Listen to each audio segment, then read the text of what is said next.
오늘은 우리가 구원과 자유의지에 대해서 좀 말씀 좀 살펴보려고 합니다.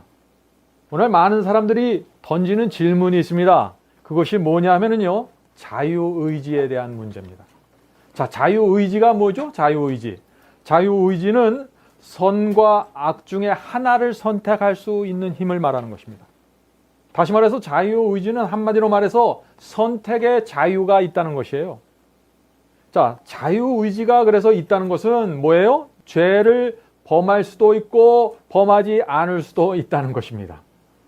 자, 그런데 이 자유의지에 대해서 설명하면 꼭 나오는 질문이 있어요. 여러분들 그 질문이 뭔지 아십니까? 그 질문은 이것입니다.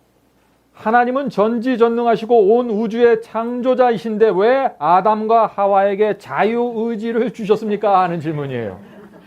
자유의지를 줬기 때문에 선악과를 따먹지 않았습니까? 아담과 하와의 잘못이 아니라 그건 하나님의 잘못입니다. 그 얘기를 하는 것이죠. 모든 것을 아시는 하나님께서 어떻게 인간에게 자유의지를 주실 수 있습니까? 자유의지 때문에 죄가 시작된 것이 아닙니까? 인간에게 자유의지를 줬기 때문에 이 지구가 지금 이렇게 혼란스럽고 죄로 채워진 것이 아닙니까? 하나님이 이 질문에 대해서 대답을 하셔야 되는 것입니다. 여러분은 이 질문에 어떻게 생각하십니까? 많은 사람들이 이 질문을 마음속에 품고 해결하지 못해서 항상 하나님을 볼 때 의심과 불신을 갖고 바라보게 되는 것이죠.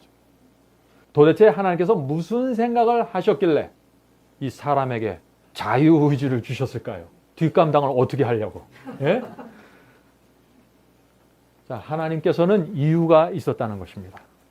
자, 한 가지 분명한 대답은 하나님께서는 사랑이시기 때문에 자유의지를 인간에게 줄 수밖에 없었다는 것입니다. 선택의 여지가 없었다는 것이죠. 요한일서 4장 8절 보면 이런 말씀이 있는 것입니다. 그래서 사랑하지 아니하는 자는 하나님을 알지 못하나니 이는 하나님은 사랑이십니다. 사랑이 뭔지를 아는 사람만 하나님을 이해할 수 있다는 것이에요. 하나님께서 왜 자유의지를 줬는지. 자, 자유의지와 선택할 수 있는 권리를 주지 않는 것은 사랑이 아니라는 것이에요. 그것이 성경의 가르침입니다. 자, 사랑하면은 반드시 선택의 자유를 상대방에게 주어야 된다는 것이에요. 자, 내가 저 사람을 사랑하니까 이제부터 당신은 선택할 자유가 없어. 내가 사랑하니까 꼼짝하지 마. 이건 사랑이 아니라는 얘기예요. 그래서 참된 사랑은 뭐예요? 내 말을 듣지 않을 수 있는 자유도 주는 것이에요. 참 이상한 얘기죠. 그런데 그것이 사랑입니다. 사랑은 독재가 아니고 일방적인 것이 아니기 때문에 그렇습니다. 우리 실제적으로 좀 느끼기 위해서 예를 들어서 좀 설명해 볼까요? 만약 우리 자녀들이 로봇으로 태어난다면 어떻게 될까요? 로봇은 자유의지가 없죠? 전혀 선택하지 못합니다. 자기 스스로 선택하지 못해요. 시키는 대로만 해야 됩니다. 저기 가라 그러면 가는 거예요. 리모트 컨트롤로 조정만 하는 것이에요. 우리 자녀가 그렇게 태어나면 어떻게 될까요? 어떤 사람들은 차라리 우리 자녀가 로봇 같으면 좋겠다 그렇게 말하는 사람도 있어요. 근데 그거는 로봇을 안 길러봐서 그렇지 그거는 올바른 얘기가 아닌 것 같습니다. 결코 반항하거나 순종하지 못하는 로봇 같은 아이, 그럼 어떻게 될까요?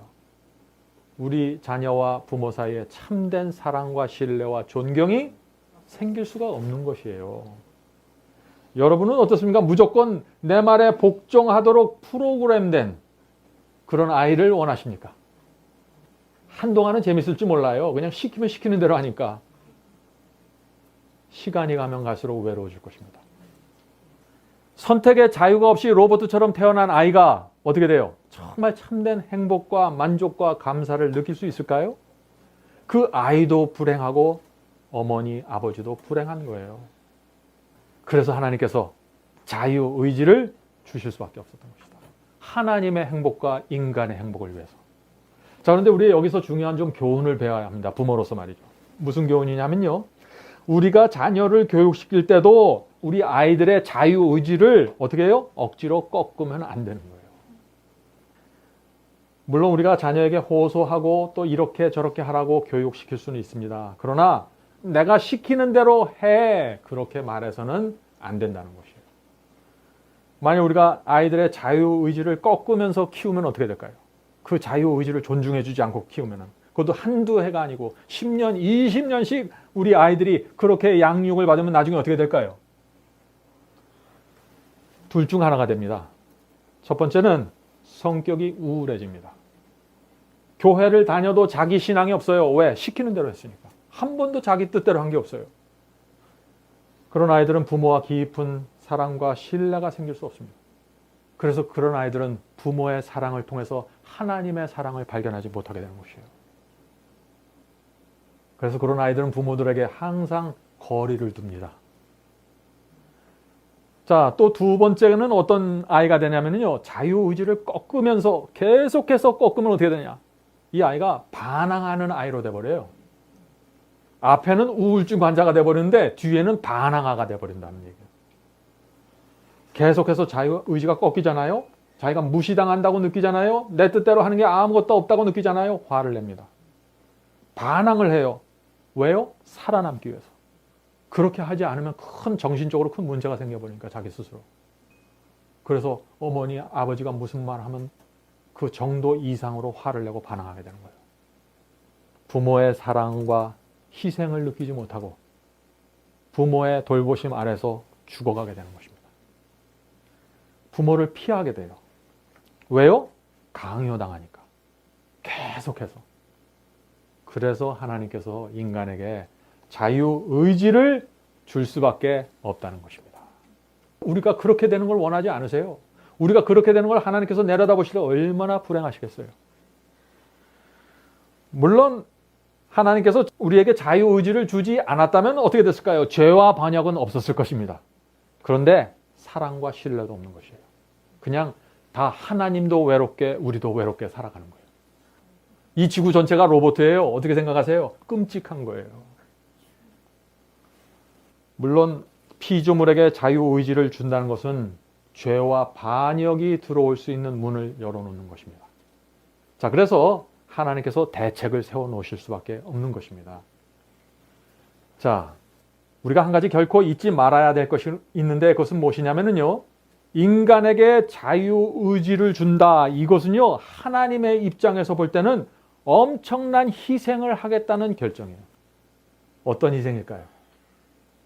자유의지를 줘서 죄가 생겨버리면 어떻게 돼요? 그 인간을 구원하기 위해서 누군가 죽어야 돼요.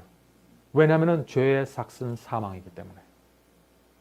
로마서 6장 23절에 죄의 삭은 사망이라고 그랬죠. 그래서 인간이 범죄하면 반드시 죽음으로 그 대가를 지불해야 되는데 하나님께서는 그 만드신 피조물을 사랑하시니까 어떻게 해요? 내가 너를 위해 죽을게. 이것이 사람에게 자유의지를 주면서 하나님 마음속에 생겼던 결정입니다. 그것이 창세 전에 이루어진 구원의 계획이에요. 우리가 이것을 알면 어떻게 해요? 정말 하나님의 사랑과 은혜 앞에 무릎을 꿇게 되는 것입니다. 이 자유의지는요, 내가 의지를 잘 상해서 율법을 지키고 내가 의지를 강하게 해서 구원을 이뤄보겠다. 이런 율법적인 생각이 아니라 이건 복음이에요. 이 자유의지의 가르침 속에는 깊은 복음이 있는 것입니다. 하나님의 사랑과 은혜가 깊이 담겨져 있는 것이에요. 그래서 제가 오늘 이 시간에 이 문제를 좀 얘기하려고 하는 것입니다. 그래서 하나님께서 자유의지를 주시면서 만약 죄와 반역이 생길 때는 내가 너를 위해서 죽을게. 십자가가 그때부터 세워지게 된 것입니다. 자, 그래서 우리는 십자가가 언제 시작되었다고 말할 수 있어요? 네, 창세 전에. 하나님께서 자유의지를 주셨을 때 하나님의 아들의 마음속에 이미 십자가는 준비되고 시작되었던 거다. 자, 그래서 계시록 13장 8절 현대인 성경으로 보면은 예수님을 이렇게 표현하고 있습니다. 그러므로 세상이 창조된 이래 죽임을 당하신 어린 양. 네? 십자가가 언제 세워졌다는 얘기예요? 유대 땅에 2000년 전에 세워진 것이 아니라는 얘기예요. 지금 요한계시록은 언제요? 창세 전부터. 아담과 하와에게 자유의지를 주었을 때부터 하나님께서는 죽음의 그늘 아래서 사셨다는 것입니다. 십자가의 멍에를 메시고. 자, 여러분들 마음속에 죽음을 품고 산 경험이 있습니까? 끔찍해요. 하나님께서 인간에게 자유의지를 주었을 때 하나님 마음속에 내가 언제 무슨 연도에 어떻게 십자가에 매달려야 된다는 결정이 이루어진 것이에요. 그거에 대한 예언을 다니엘서에 기록해 놓으셨어요. 그 예언을 주시면서 그 예언과 내가 그 예언을 반드시 성취해야 된다는 그 마음의 결정을 갖고 살았다는 것이에요. 여러분이 몇 년, 몇 월, 며칠에 십자가에 무참히 달려서 빨가벗겨 죽는다는 그런 결정을 하고 사시면 여러분이 어떻게 하세요? 여러분의 생애가. 그것이 하나님의 사랑입니다. 그것이 하나님의 은혜예요. 자, 그러면 우리가 하나님의 피로 주어진 이 자유의지를 어떻게 사용해야 될까요? 여러분들 잘 명상해 봐야 됩니다. 하나님께서 자유의지를 줬으니까, 자유를 줬으니까 내 마음대로 살아도 되지. 그리스도의 피가 내 죄를 다 용서했으니까 이제 내 마음대로 살아도 되지. 천만에요. 그건 뭘 모르는 거예요? 피를 모르는 사람들의 얘기예요. 피를. 자, 그런데 오늘날 기독교에는요, 자유의지에 대해서 말하지 않습니다. 여러분들 오늘 이 자리에는 여러 교파에서 오신 그리스도인들이 모여 있죠? 여러분들 다니시던 교회에서 자유의지에 대해서 한번 들어본 적이 있습니까? 말하지 않는 것이에요. 자유의지에 대해서 말하면 오늘날 많은 사람들이 그것은 율법주의 아닙니까? 왜 의지를 얘기합니까? 은혜로 구원받는데. 그런 얘기들을 하는 것이에요. 왜 그런 말을 할까요? 사람이 태어나기 전부터 이미 구원과 멸망이 예정되었는데 그렇게 믿으면은요, 자유의지가 필요 없고 전혀 들어갈 틈이 없는 거예요. 자유의지가 무슨 소용이 있어요? 이미 다 결정됐는데. 오늘 복음의 문제가 뭔지 아시겠습니까? 잊지 말아야 됩니다. 자유의지라는 것은 그리스도의 피를 담보로 해서 우리가 받은 것이에요. 여러분들 지난 한 주 동안 자유의지를 어떻게 사용하셨습니까? 무엇을 결정하고 무엇을 선택했을 때 어떻게 하셨습니까? 그것이 자유의지의 복음이에요. 성도 여러분, 구원은 천국 가는 것이 아닙니다. 천국은 나중에 가는 것이에요. 천국은 이미 이 땅에서 우리 마음속에서 이루어져야 되는 것이에요. 그런데 그것이 이루어지려면요, 이 자유의지를 잘 사용해야 된다는 것이에요. 네? 자, 그래서 이제부터 좀 자유의지 살펴보도록 하겠습니다. 우리 마음에는요, 세 가지 기능이 있습니다. 첫 번째 기능은 이성이 있고, 감성이 있고, 의지가 있는 것입니다. 그래서 이 세 가지 기능, 이성, 감성, 의지, 이 세 가지 기능이 마음속에서 서로 연결되고 충돌되면서 이루어지는 경험이 있는데 그것이 그리스도인의 경험이라고 말하는 거예요. 아시겠습니까?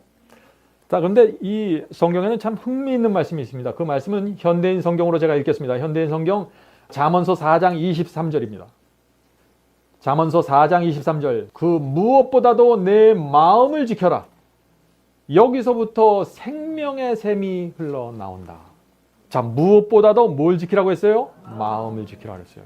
왜 마음을 지켜야 돼요? 저 중요한 세 가지 기능이 다 마음속에 들어가 있기 때문입니다. 자, 그러면 저 세 가지 기능, 이성, 감성, 의지 하나씩 좀 살펴보도록 하겠습니다. 자, 첫째, 이성이 무엇입니까? 이성. 이성의 역할이 뭐예요? 이성은 어떤 것을 이해하고 인식하고 판단하고 분별하는 기능을 얘기하는 것이에요. 그게 이성입니다.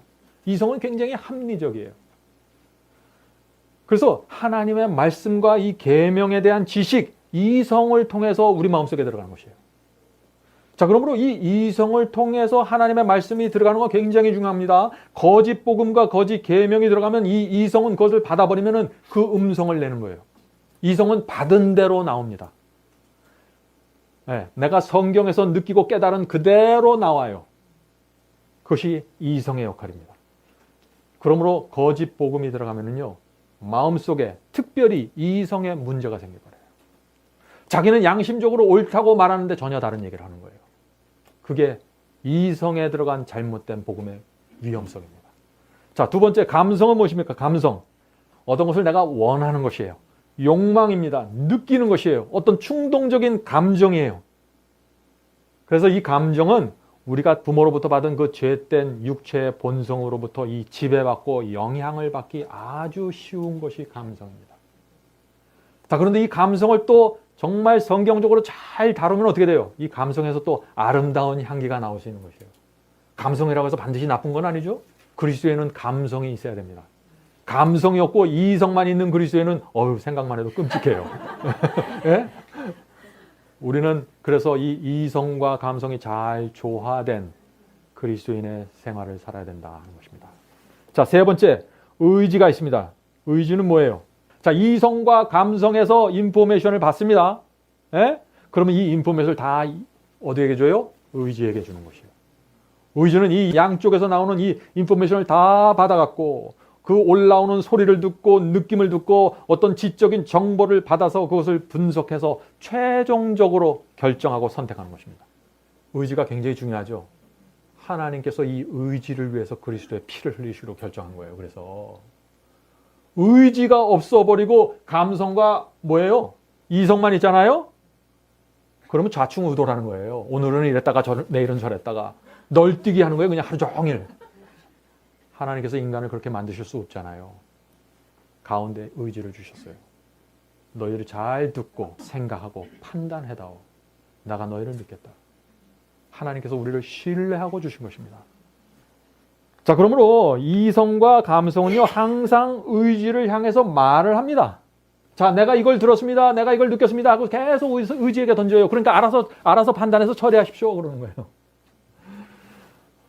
자, 그런데 이성과 감성이 둘 다 똑같은 얘기를 할 때는 아무 문제가 없어요.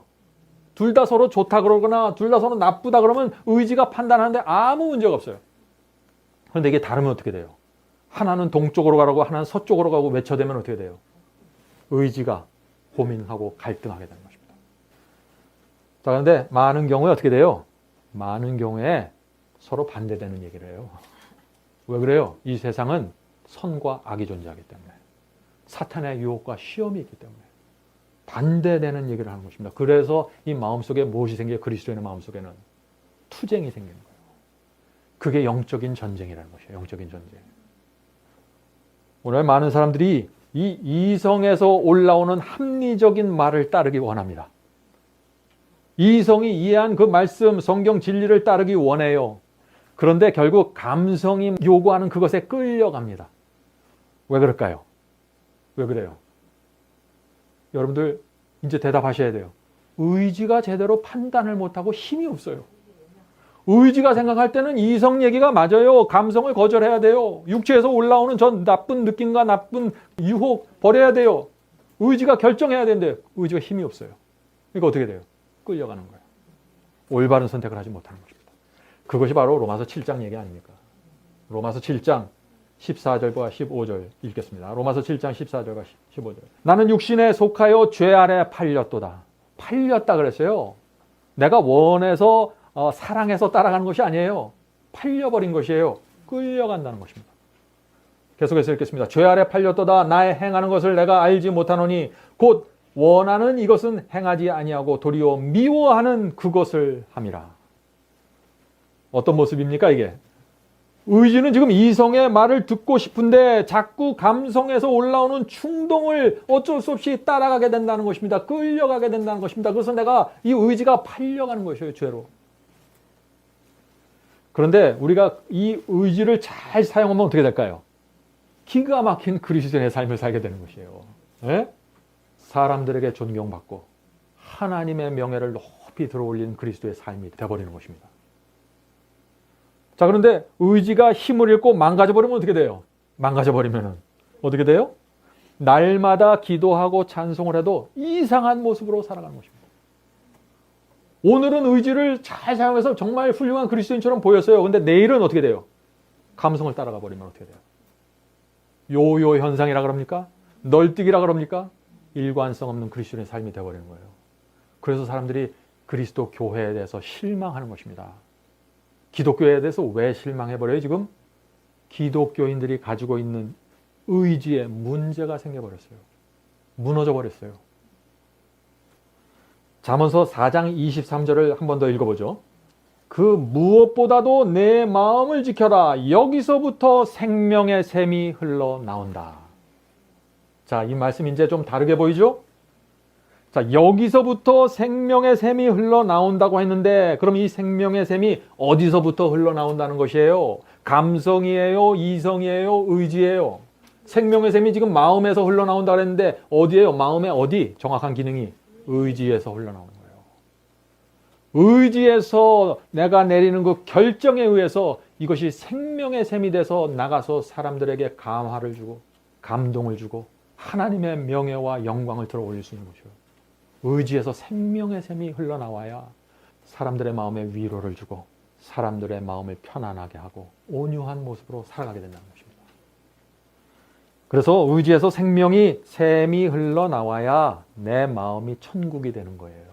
천국은 내 마음에서 시작된다고 했으니까.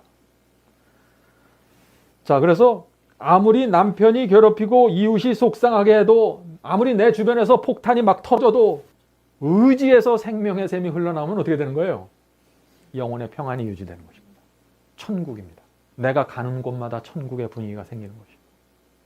그것이 바로 살아있는 그리스도인의 신앙입니다. 그런데 의지가 무너져서 잘못된 결정을 하기 시작하면 어때요? 그때는 마음에서 생명의 물이 흘러나오는 게 아니라 뭐가 나와요? 썩은 물이 흘러나오는 거예요. 그래서 내가 가는 곳마다 투쟁이 생기고, 내가 가는 곳마다 사람들의 마음에 상처가 생기고, 내가 가는 곳마다 거짓 복음과 거짓 계명들이 퍼져나가게 되는 거예요. 의지가 문제가 생겨요. 잘못된 판단하는 거죠. 그렇게 되면 어떻게 돼요? 우리 마음이 지옥으로 변하는 거죠. 날마다 사람들과 부딪히고 충돌하면서 속을 태우면서 살아가게 되는 것이에요. 의지에서 생명의 샘이 안 나오니까. 그럼 어떻게 돼요? 그 사람은 마음과 몸이 병들게 되는 것입니다. 의지가 올바로 돼야 내 영혼 속에 평안이 생기고 내 몸이 치료가 되고 병이 낫게 되고 내 주변의 분위기가 거룩한 분위기로 쌓여지는 것입니다. 자, 그런데 이런 얘기는요, 사람과의 관계만에서 이루어지는 것이 아니라 성경 말씀을 대하는 태도에서도 똑같이 반복된다는 것입니다. 자, 우리가 하나님의 말씀과 예언을 공부하면 어떻게 됩니까? 더 밝은 빛을 받게 되는 것이죠. 중요한 진리를 배우게 되는 것입니다. 자, 그러면 이 중요한 이 성경 말씀을 우리가 공부할 때 그 성경 말씀이 어디를 통해서 흘러들어가요? 마음으로? 이성을 통해서 흘러들어간 거예요. 자, 그런데 이성을 통해서 흘러들어갔는데 이 감성이 이성을 통해서 들어오는 그 성경 진리를 보면서 이 감성이 그것에 만족하고 동의를 하면 어떻게 돼요? 아무 문제가 없는 거예요. 진리를 스펀지처럼 그냥 싹 빨아들여 버리는 거예요. 그런데 감성이 다른 얘기를 하면 어떻게 돼요? 그때부터는 고민에 빠지는 거예요. 자, 깊은 갈등과 고민에 빠지게 됩니다. 자, 왜 그래요? 지금 두 양쪽에서 나오는 소리가 달라요. 요구가 달라요. 자, 이성은 이렇게 이야기합니다. 이것은 진리니까 받아야 됩니다. 주께서 주시는 그 밝은 빛으로 나가야 됩니다. 그것이 구원의 길입니다. 하고 이성은 외쳐요. 진리를 공부할 때. 예언을 깨달으실 때. 근데 감성은 그렇잖아요. 감성은 반대 얘기를 할 수 있습니다. 어떻게 얘기합니까? 아이, 예수만 잘 믿으면 되지. 구태여 그렇게 살려고 하냐. 그렇게까지 할 필요가 없어. 너무 까다롭게 살지 마. 그러니까 바리새인 얘기 듣는 거지. 그렇게 살면은 네 인생만 고달파져. 그 말씀을 받아들이면 당장 삶에 큰 문제가 생기고 손해가 생겨. 너 감당할 수 있니? 이렇게 얘기하는 거예요. 의지가 가만히 있어서 양쪽의 얘기를 쭉 듣는 거예요. 자, 그런데 이성이 얘기하고 감성이 받아쳤어요. 그럼 이성이 또 가만히 있을까요? 이성도 끈질겨요. 이성이 또 이렇게 반박하는 것입니다. 네가 이 말씀을 거절하지? 그러면 너는 진리 얘기를 끝까지 걸어갈 수 없게 되는 거야. 지금이야말로 내 자신을 쳐서 복종시켜야 될 때야. 지금 온 하늘이 너를 보고 있단다. 내가 주님을 위해서 어떤 결정을 내리는지 지켜보고 있는 거야. 주께서 피로 주신 내 자유의지를 사용해서 하나님께 영광을 돌려라. 이것이 이성에서 올라가는 이야기예요. 의지가 지금 이 얘기를 듣고 있는 것입니다. 그래서 이것이 마음의 전쟁이에요. 마음의 전쟁. 실제적으로 여러분이 everyday, 날마다 하게 되는 전쟁이에요. 사람과의 관계에서 진리를 접했을 때 어디를 가나 이 전쟁이 마음속에 있는 거예요. 이 전쟁에서 이기는 것이 그것이 경건이에요. 예수를 믿기만 하면 경건해지고 구원받는 게 아니에요. 자동이 아니에요. 반드시 전쟁으로 들어가게 되는 거예요. 왜요? 우리는 로봇가 아니니까. 자, 그런데 오늘날 이 전쟁을 피하려고 하는 사람들이 굉장히 많다는 것입니다. 바울은 이 전쟁을 어떻게 표현했어요? 피 흘리기까지 싸워야 하는 전쟁이라고 말하지 않았어요. 근데 너무나 많은 사람들이 이 전쟁을 피해요. 피 흘리기 싫어해요. 왜 포기할까요? 왜 전쟁을 피할까요? 전쟁을 하면은요, 세상을 버려야 한다는 소리를 이성으로부터 계속 들어요. 좁은 길을 걸어야 한다는 양심의 소리를 들어요. 그래서 피하는 것이에요. 성도 여러분, 우리는 피하지 맙시다. 네? 왜냐하면 이 전쟁의 승패로 그리스도인의 영성이 결정돼 버려요. 구원의 경험이 결정되는 것입니다. 이 경험을 통해서 알곡과 가라지가 나눠져 버리는 것이에요. 이 전쟁을 피하세요? 그럼 무조건 자연히 가라지로 들어가는 것입니다. 일단 전쟁에 들어가세요. 패배하든지 승리하든지 그건 전쟁 속에서 생각하세요. 들어가기도 전에 생각하고 다 빼지 말고. 네? 자, 경건의 모습만 있고 경건의 능력은 없다는 얘기 하죠? 전쟁에 들어가지 않는 사람들, 경건의 모습만 있는 것입니다. 전쟁에 들어가서 거기서 이성과 이 감성의 소리를 들으면서 투쟁하고 승리하는 그 사람들이 능력을 받는 것이에요. 네? 오늘 많은 사람들이 어떻게 생각하십니까? 교회 다니고 예수를 믿으면 복받고 마음이 평안해질 것을 기대하고 교회를 들어오죠. 네? 그렇게 들어오는 것입니다. 저도 그랬어요. 저도 전쟁터인지 몰랐어요. 그냥 생각 없이 들어왔어요. 복받기 위해서, 구원받기 위해서. 네? 좀 멋지게 좀 잘 살기 위해서. 세상에서도 성공하고 하늘도 가고 얼마나 좋아요. 근데 들어와 보니까 그게 아니에요. 아수라장이에요. 전쟁터입니다. 가면 갈수록 그 전쟁이 치열해졌어요. 왜 그래요? 양심이 예민해집니다. 처음에는 양심이 무뎌요. 전쟁이 일어났는지도 모르고 살아가요. 생각 없이. 진리를 배우면 배울수록, 하나님의 예언을 공부하면 볼수록 전쟁이 보이기 시작합니다. 그 전쟁이 내 속에서 이루어지고 있다는 것을 느끼게 돼요. 매일매일. 감성과 이성의 소리를 점점 더 분명하게 듣게 됩니다. 내 의지가 무엇을 해야 된다는 것을 깨닫게 돼요. 그런데 교회를 수십 년 다닌 사람들도 이 전쟁이 뭔지 모르는 사람들 굉장히 많이 있습니다. 왜 그래요? 예수를 믿기만 하면 구원받는다. 한 번 구원받았으면 영원히 구원이 개런티되고 결정돼 버린다. 그러니까 전쟁에 대해 전혀 관심을 갖지 않는 거예요. 이성에서 들려오는 소리 관심 없어요. 감성에서 들려오는 소리, 육체의 요구에 관심 없어요. 그냥 구원만 받는 거예요. 복받고 구원받고 세상에서 성공하고 나중에 예수께서 오시면은 하늘 가고. 환상적인 플랜을 갖고 사는 거죠. 근데 어떻게 돼요? 그런 평안을 뭐라 그래요? 거짓 평안이라고 부르는 거예요. 성경은. 본성이 이끄는 대로 거짓말하고 속이고 마음대로 살고 화내면서 살고 가끔 해야 되지 말 것을 또 해버리고 그래도 전혀 문제가 없어요. 왜요? 마음이 죽어 있어요. 양심이 무뎌 있습니다. 그런 것을 바로 성경은 거짓 평안이라고 하는 거예요. 참된 평안은 그렇게 해서 얻어지는 것이 아닙니다. 참된 평안은요, 전쟁에서 승리한 사람들에게 주어지는 선물이에요. 자, 그런데 오늘날 기독교 안에 어떤 설교들이 쏟아져 나오고 있습니까? 이런 설교들이 무척 많이 나오고 있습니다. 예수를 영접하고 믿기만 하면 구원받습니다. 예수를 믿으면 적당하게 살아도 구원받는 것입니다. 걱정하지 마십시오. 죄를 짓든지 세속적으로 살든지 우리는 이미 구원받았기 때문에 아무도 하나님께서 주신 구원을 뺏어갈 수 없습니다. 저도 이게 진리면 좋겠어요. 근데 진리는요, 내가 어떻게 느끼는가 중요한 아니에요. 내가 어떻게 이해했는가가 중요한 게 아니에요. 진리는 성경에 기록되어 있어야 돼요. 그걸 누가 바꿔요? 그런데요, 이런 설교가 나올 때 참 좋아하는 사람들이 있어요. 이런 설교가 들으면은요, 참 실망하고 괴로워하면서 고민하는 사람들이 있는가 하면, 이런 설교들이 들으면 얼굴이 편해지고 환한 미소가 나오면서 더 얘기해 주십시오 라고 하는 사람들이 있어요. 네? 어떤 사람들일까요? 그런 사람들은 전쟁을 싫어하는 사람들이에요. 전쟁에서 이기는 방법을 몰라서 포기한 사람들이에요. 적당하게 신앙하고 구원받고 천국 가기 원하는 사람들이에요. 그래서 그런 사람들은 거짓 선지자들이 설교할 때 귀가 솔깃이 되지는 것입니다. 왜? 내 마음에 쏙 들어오니까. 그런데 정말 주님을 사랑하고 주님의 말씀에 충성하기 원하는 사람들은요, 어떻게 돼요? 저건 올바른 설교가 아니구나. 거짓 선지자구나. 딱 느끼는 거예요.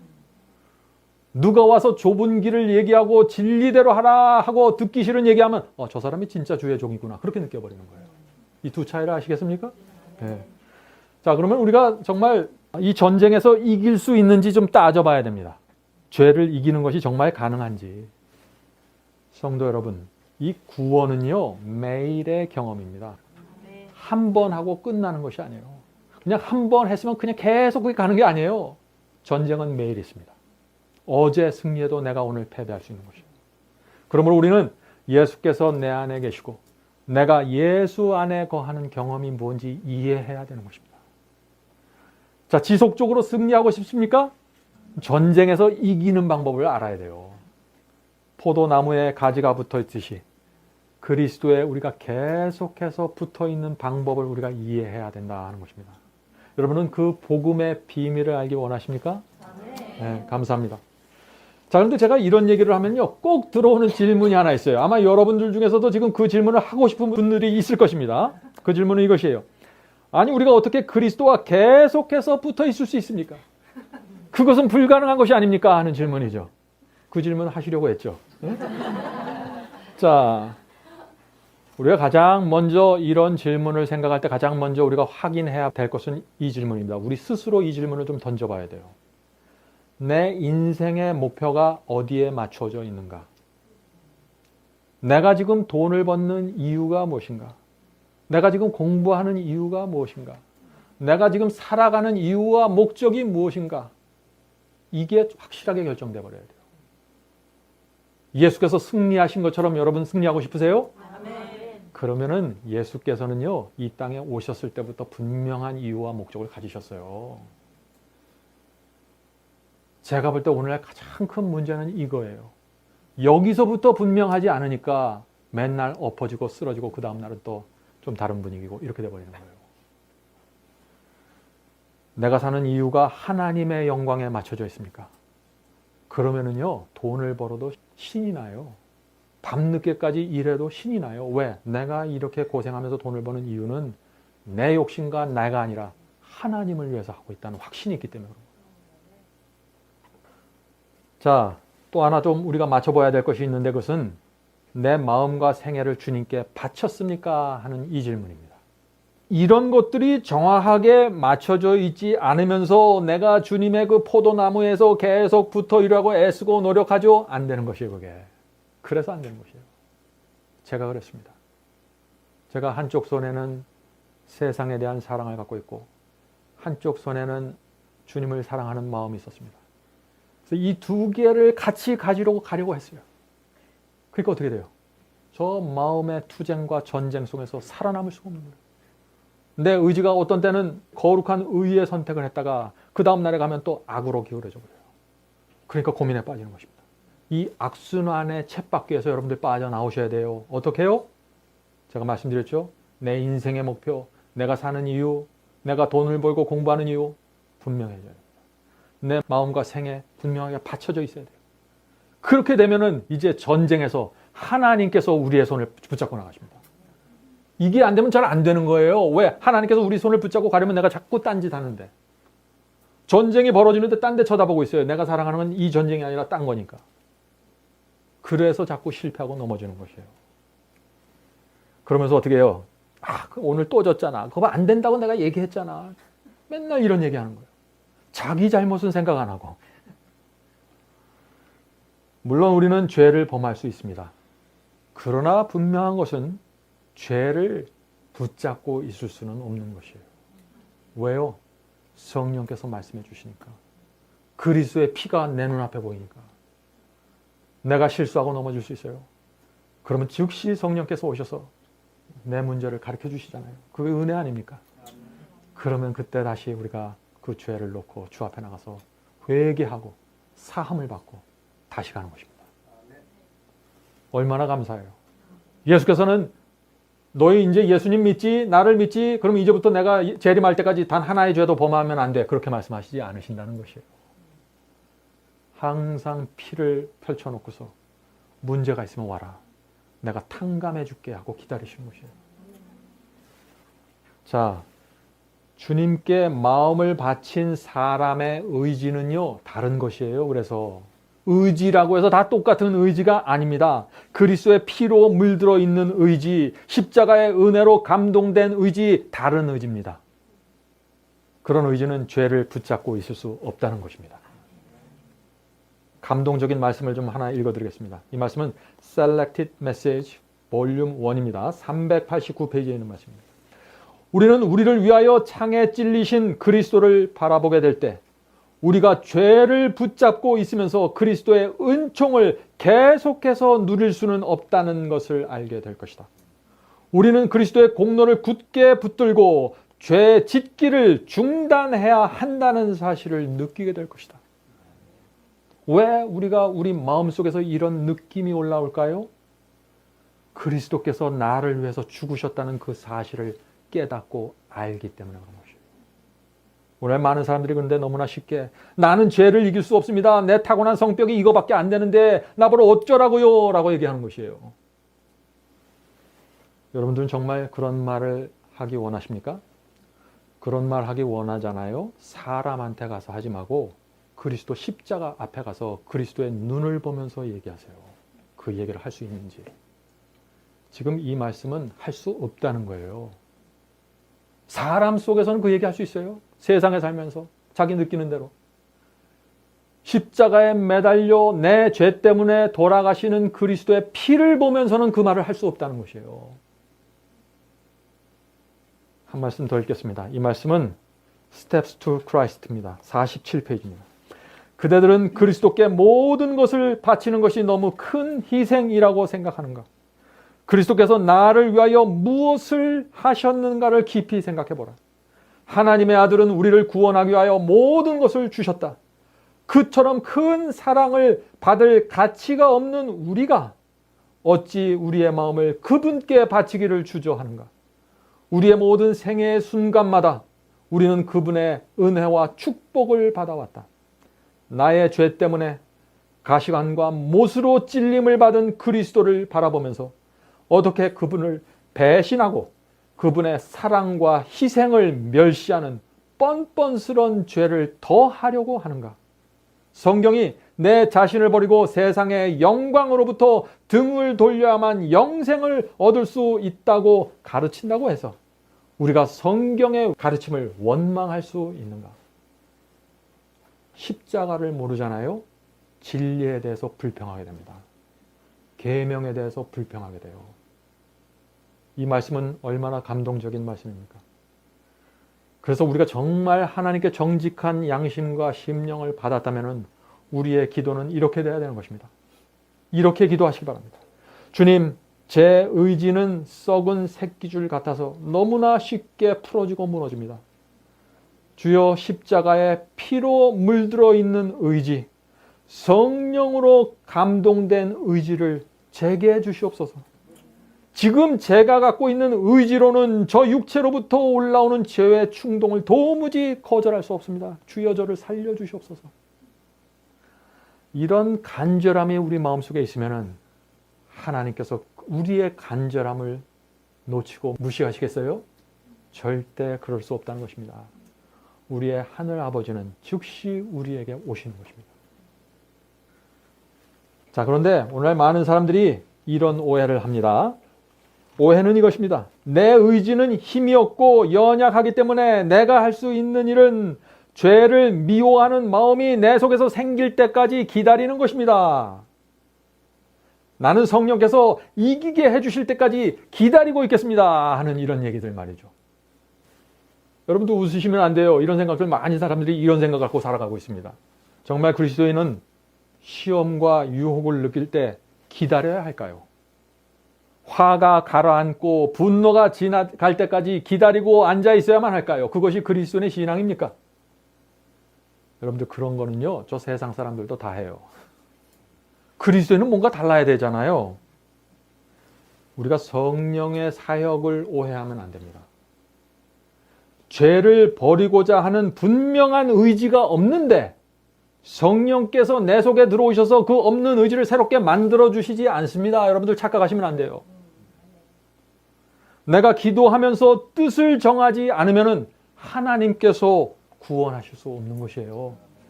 왜 그럴까요? 왜냐하면요, 하나님께서는 우리의 자유의지를 꺾으면서 구원하지 않습니다.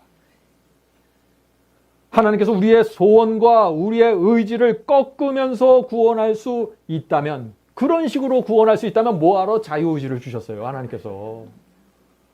하나님의 죽음을 놓고서 자유의지를 줄 이유가 없잖아요. 여러분들 상식적으로 생각을 좀 해보세요. 하나님께서는 그리스도의 피를 존중하는 것처럼 우리의 자유의지를 존중하십니다. 그래서 우리가 끝까지 멸망받기로 선택하고 넓은 길을 가면은 우리의 그런 뜻도 존중해 주시는 것이에요. 억지로 붙잡지 않는다는 것이에요. 누가복음 15장에 나오는 여러분들 탕자 이야기 아시죠? 탕자가 어떻게 했습니까? 아버지를 버리고 떠나기로 결정했습니다. 그때 아버지가 아들의 의지를 꺾었습니까? 아니요. 물론 호소했습니다. 가지 말라고 말했어요. 그래도 끝까지 우기고 주장하니까 그러면 갈 수밖에 없지. 그렇게 말씀하시는 거죠. 자유의지를 꺾지 않습니다. 자, 그런데 오늘날 교회에서 설교 들으면 어떻게 해요? 마치 하나님께서 우리의 의지를 무시하고 무조건 구원하시는 것처럼 말하잖아요. 한 번 믿으면 내 의지와 내 뜻이 어떠하든지 간에 하나님께서 무조건 천국에 데려간다고 말하잖아요. 하나님의 예정을 누구도 변경시키고 바꿀 수 없다고 말하잖아요. 자유의지가 사라진 것입니다. 조심해야 합니다. 오늘날 교회 안에 다른 복음들이 너무나 많이 들어와 있어요. 자, 여러분들 사울왕 이야기 아시죠? 사울왕이 어땠습니까? 사울이 한때 성령을 받고 예언까지 했던 사람입니다. 그런데 그의 의지가 문제가 생겼어요. 다윗에 대한 질투가 들어왔습니다. 감성을 통해서요. 의지가 이것을 물리쳐야 되는데 물리치지 못했어요. 어떻게 됐어요? 성령의 음성을 거절하고 끝까지 다윗을 시기하고 질투했습니다. 죄를 고집했습니다. 결국 어떻게 됐어요? 사울이 구원을 잃어버렸습니다. 성령을 받고 예언을 했던 사람이 멸망당했어요. 한번 구원받으면 영원히 간다고요? 누가 그래요? 성경에 그런 얘기가 어디 있습니까? 하나님께서 그의 길을 막지 않으셨습니다. 다윗을 미워하고 시기할 때 하나님께서 나타나셔서 사울의 팔을 비틀어서 너 이제부터 다윗을 사랑해 이렇게 하지 않으셨어요. 가롯 유다는 어떻습니까? 가롯 유다는 예수님의 제자였어요. 그리스도를 3년 반 동안 따라다녔습니다.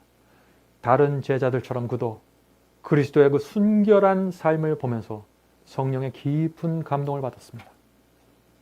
그런데 그의 의지는 어땠어요? 끝까지 자기의 생각을 고집했죠. 결국 사탄의 유혹에 넘어갔습니다. 유다의 종말이 무엇입니까? 멸망입니다. 하나님께서 유다의 그 선택을 막지 않으셨어요. 하나 더 예를 들어볼까요? 아담과 하와에게 두 아들이 있었습니다. 지금 저는 자유의지를 얘기하는 것입니다. 자유의지에 따라서 인간의 구원이 결정될 수 있음을 얘기하는 것이에요. 하나님께서는 모든 사람을 구원하기 원하지만 내 자유의지가 하나님의 구원을 거절하고 다른 것을 선택하면 하나님께서 막을 수 없다는 것이에요. 자, 두 아들이 있었죠? 누구예요? 가인과 아벨입니다. 두 아들 모두 그 부모로부터 어떻게 예배드리고 제사 드려야 된다는 지식을 정확하게 전달받았습니다. 그런데 가인은 어떻게 했습니까? 하나님께서 가르쳐 주신 그 방법을 거절하고 내 방식대로 제사 드렸어요. 신앙이 두 가지예요. 하나님의 방식대로 신앙을 하냐, 내 방식대로 신앙을 하냐. 가인은 어떻게 했습니까? 끝까지 자기의 의지를 굴복하지 않았어요. 자기의 예배 방식을 고집했습니다. 어떻게 했어요? 결국 어떤 일까지 생겼어요? 결국 동생을 죽였습니다. 운명은 멸망이었습니다. 가인이 양을 잡아서 제사 드리지 않고 곡물과 열매를 제사 드리려고 결정했을 때 하나님께서 가인의 선택을 막으셨어요? 막지 않으셨어요? 막지 않으셨어요. 그 의지를 존중해 줬어요. 동생을 죽이려고 칼을 들었을 때 그 칼을 못 들게 손을 붙잡았습니까? 어떻게 했습니까? 내버려 뒀어요. 그것은 가인의 선택이었기 때문에. 자유의지의 선택이었습니다. 인간의 선택을 하나님께서 억지로 바꾸지 않습니다. 여러분들 이거 정확하게 이해하셔야 됩니다. 바꿀 수가 없어요. 왜요? 우리에게 자유의지를 주시고 마음대로 바꾸고 강요한다면 자유의지를 줄 이유가 없으니까. 자, 오늘 우리는 자유의지에 대한 모든 것을 좀 살펴보려고 합니다. 성도 여러분, 만약 하나님께서 우리의 자유의지를 억압하고 바꾼다면 사탄이 가만히 있을까요? 사탄이 가만히 있지 않습니다. 사탄이 즉시 하나님을 향해서 이렇게 말합니다. 하나님 그거 반칙 아닙니까? 라고 항의합니다. 왜요? 사탄도 우리의 의지를 억지로 꺾지 않습니다. 네. 사탄도 억지로 우리를 멸망으로 끌고 가지 않아요. 하나님도 우리의 의지를 거스리면서 역사하지 않는 것입니다. 물론 사탄은 우리를 유혹합니다. 하나님도 마찬가지예요. 하나님도 성령을 통해서 우리에게 호소하십니다. 양쪽에서 호소하는 것이에요. 최종 결정은 누가 해요? 내가 하는 것이에요. 내가 하는 것이에요. 의지가. 내가 누구를 섬길 것을 결정하는 것입니다. 그것이 하나님과 사탄 사이에서 벌어지는 전쟁의 룰이에요. 전쟁의 룰. 전쟁에도 룰이 있습니다.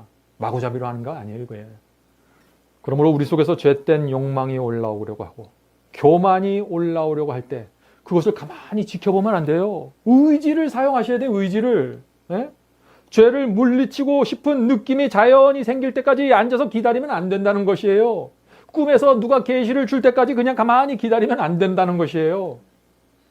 의지가 발동해야 됩니다. 시험을 느끼죠. 유혹을 느끼죠. 의지가 발동해야 돼요.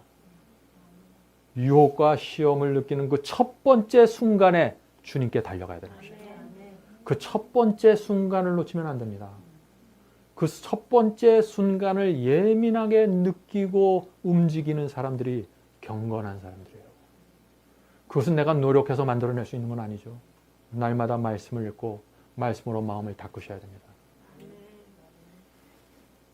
이것이 진리인데 많은 사람들이 이것을 모르기 때문에 어떻게 돼요? 유혹과 시험 앞에 오면은 우물쭈물하고 기다리다가 그냥 당해버리는 거예요. 사탄에게 끌려가 버리는 것입니다.